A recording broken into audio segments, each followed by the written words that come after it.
Hundreds of thousands of Tennesseans who go to work every single day also go without health insurance. An East Tennessee lawmaker is planning to reintroduce a plan to cover them through Medicaid expansion. It's part of the Affordable Care Act. Now, it gives states funding to offer insurance to those who cannot afford it and earn too much to qualify for TennCare. Well, former Governor Bill Haslam proposed expansion in 2015 under the name Insure Tennessee. If you remember, that failed. Yeah, tonight's top story reporter Blake Stevens hears what it's like going without from a local mom.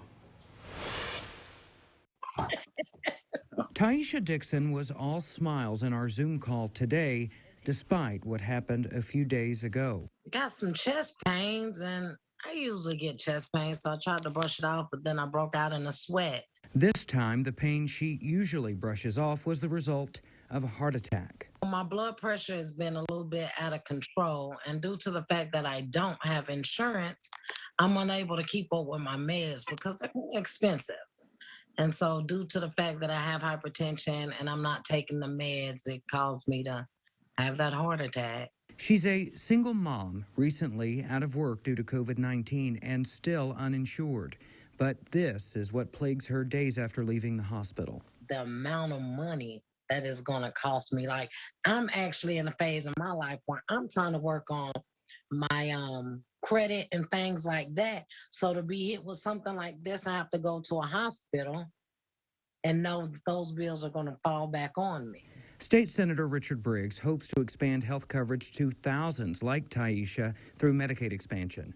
These are people that make too much money to go on the Medicaid program, but they don't really make enough money to go to the insurance exchange or the insurance marketplace, they call it. Representative Jason Zachary believes the state will be able to offer more coverage without it after lawmakers voted to receive federal TennCare dollars through a block grant. We'll be able to take those savings dollars, put those back into the TennCare program, which will give us the opportunity to expand further populations and provide a higher quality of care.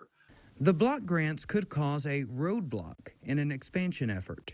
We probably will not bring the bill forward this year. We may, but we're just going to have to wait and see how the block grant shakes out and then have a strategy about how that would be done as a completely different group, completely separate from the block grant for those that have no insurance presently. In Knoxville, Blake Stevens, WATE 6 on your side. Now, 10% of the cost of expanding Medicaid would fall on the state. The Tennessee Hospital Association agreed to pay the added cost back in 2015. We asked if they'd be willing to do the same if it were to pass now.